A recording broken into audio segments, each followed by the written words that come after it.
अब से कुछ देर पहले ही एक इंतहाई अहम फैसला सुप्रीम कोर्ट की जानिब से दिया गया है।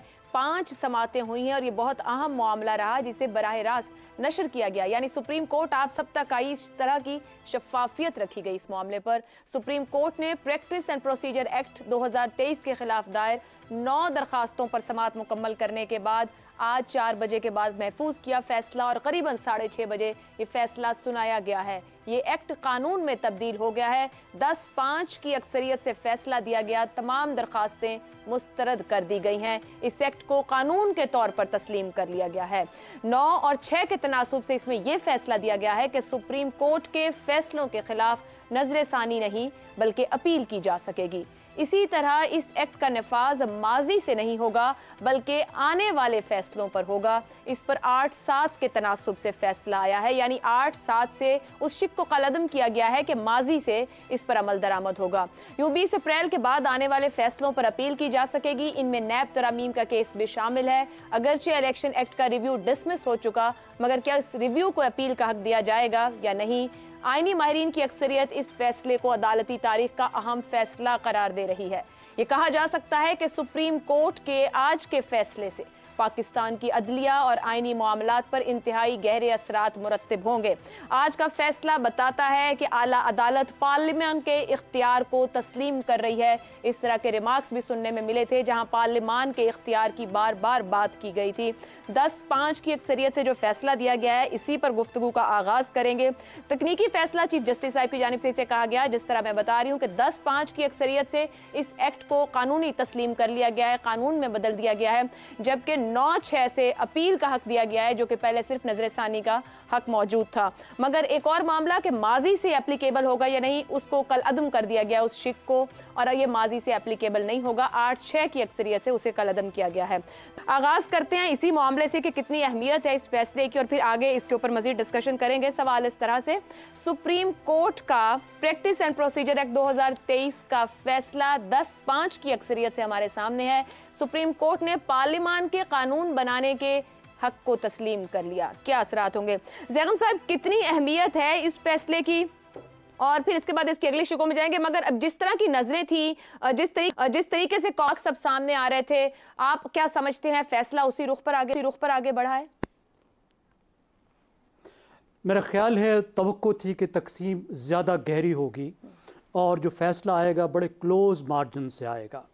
अक्सर कानूनदान जो इस केस की कार्रवाई देख रहे थे, उनका ख्याल था कि शायद 8 जजेस इस कानून को बरकरार रखने के हक़ में फ़ैसला देंगे और 7 उसके ख़िलाफ़ देंगे। लेकिन हमने देखा कि 10 जजों ने इस फ़ैसले को बरकरार रखने के हक़ में फ़ैसला दिया।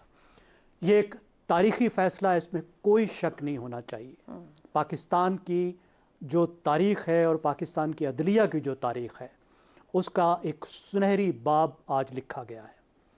आज पाकिस्तान की आला अदालत ने अपनी माजी की बेशुमार गलतियों का इजाला किया है और इन 5 जो दफ़ा जब अदालत मिली है, जो हेयरिंग्स हुई हैं, उसमें हमारी अदलिया के मुअज़्ज़ज़ जजों ने बार बार अपनी गलतियों का जिक्र किया, बार बार उन गलतियों पर अफसोस का इजहार किया। फिर आज के इस फैसले ने एक शख्स को कमज़ोर किया है और एक इदारे को मजबूत किया है।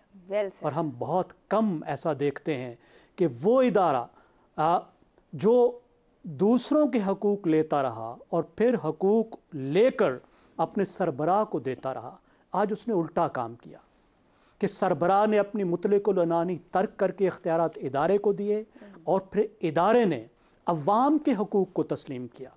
पार्लियामेंट के हक़ को तस्लीम करना पाकिस्तान के अवाम के हक़ को तस्लीम करना है, और ये तस्लीम करना कि पार्लियामेंट को कानून साजी का हक़ हासिल है और उस कानून का जो रिव्यू है उसका हक़ बिल्कुल सुप्रीम कोर्ट को हासिल है।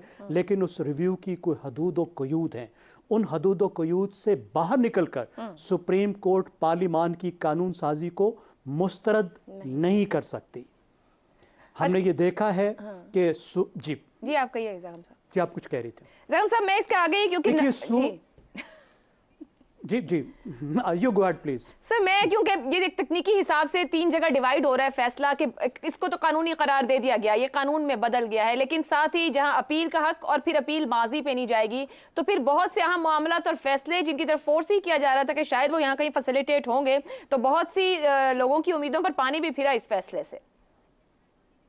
यकीनन अगर माजी की तरफ चले जाते, क्योंकि ये समझा जा रहा था कि ये जो कानून बनाया गया है ये इसलिए बनाया गया है कि माजी में जिन सियासतदानों पर असर पड़ा उनको फ़ायदा दिया जाए, हालांकि मेरे ख्याल में ऐसा है नहीं। पनामा के केस की बात की जा रही है। पनामा के केस में नवाज शरीफ को नाअहल किया गया था, तो उसमें कानून साजी करके उस नाअहली की मुद्दत 5 साल कर दी गई है। उसके अलावा जो केसेस हैं नवाज शरीफ के, वो केसेस नीचे अपील की मरहले पर हैं, उस पर इससे फ़र्क नहीं पड़ता। मेरे ख्याल में ये भी हमारी सुप्रीम कोर्ट ने अच्छा किया कि माजी से इसका इतलाक़ नहीं किया, क्योंकि इतने केसेस सुने गए हैं।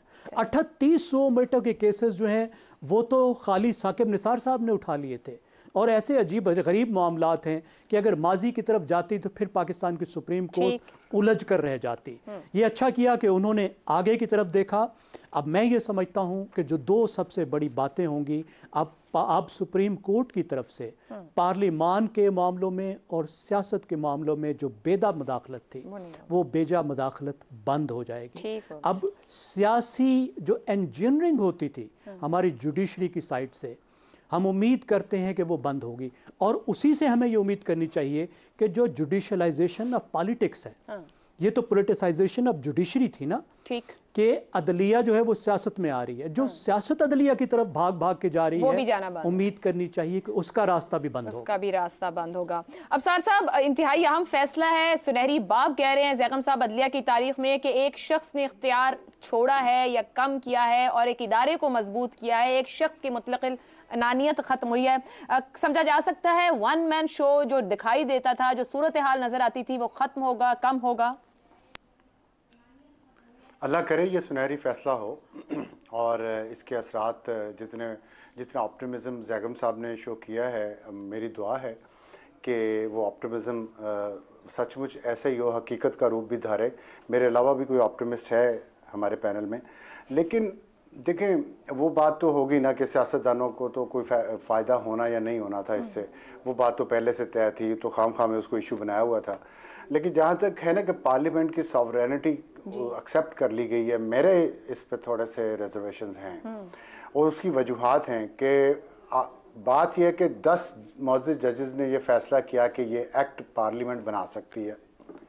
उन्हीं में से 9 जजेस ने यह फैसला किया कि इसका जो है रेट्रोस्पेक्टिव अफेक्ट नहीं होगा। उसमें से 8 जजेस उसमें से 9 जजेस ने फैसला किया कि इस पे अपील का हक देना चाहिए, और 8 ने कहा नहीं देना चाहिए।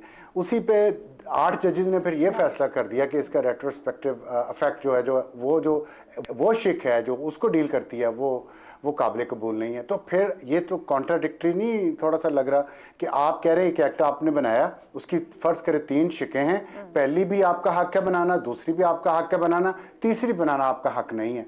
जब ये आपने खिड़की खुली रख ली है तो इसका क्या मतलब है? या तो पार्लियामेंट सॉवरन है या नहीं है। ये इंपीरियल लेजिस्लेटिव काउंसिल मुझे याद आ जाती हैं जो 1861 में अंग्रेज़ों ने बनानी शुरू की थी, जिसमें एक काउंसिल तो होती थी लेकिन वो रिकमेंडेशन देती थी, गवर्नर जनरल साहब के मिजाज में जो चीज़ पसंद आती थी उनको वो कानून बन जाता था, दूसरी को उठा के वो बाहर फेंक देते थे। तो या तो पार्लियामेंट है या तो और ये क्या बात हुई कि जी वो बड़े मसले उलझन में फंस जाती, तो फंस जाए उलझन में डाला इस मुल्क को अदलिया ने है, तो उलझन कहीं ना कहीं तो वो निकालनी है ना। तो ये तो कोई बात नहीं है कि 2-3 जो तो उलझन निकली नहीं क्या? आज सुलझ नहीं गया मामला, आगे नहीं बढ़ जाएंगे? अगर पिछला फ्लड गेट खोलेंगे तो आगे कैसे जाएंगे? फिर तो पिछला मामला ही खत्म नहीं होना कभी।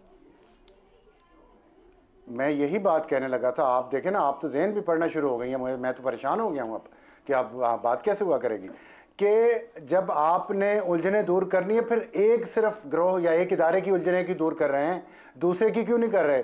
फिर पार्लियामेंट की भी कर दें, फिर सियासतदानों की भी उलझने दूर कर दें एक दफ़ा कि चलो जो हो गया सो हो गया, वो मेरे पिछले 10 चीफ जस्टिस आए थे, उन्होंने बड़ी तबाही की इस मुल्क में, लेकिन अब दोबारा वो उसको रिव्यू करेंगे, सिर्फ सजा नहीं देनी किसी को, रिव्यू करना है, अपील सुननी है, राइट और रॉन्ग का फैसला करना है कि वो फैसला गलत था या सही था, तो उससे उलझने पैदा होंगी। तो फिर ये सियासतदानों के लिए भी कर दें, फिर ये जर्नलों के लिए भी कर दें, मीडिया वालों के लिए भी कर दें। एक दफ़ा या तो लकीर खींचनी है, फिर सबके लिए खींचें।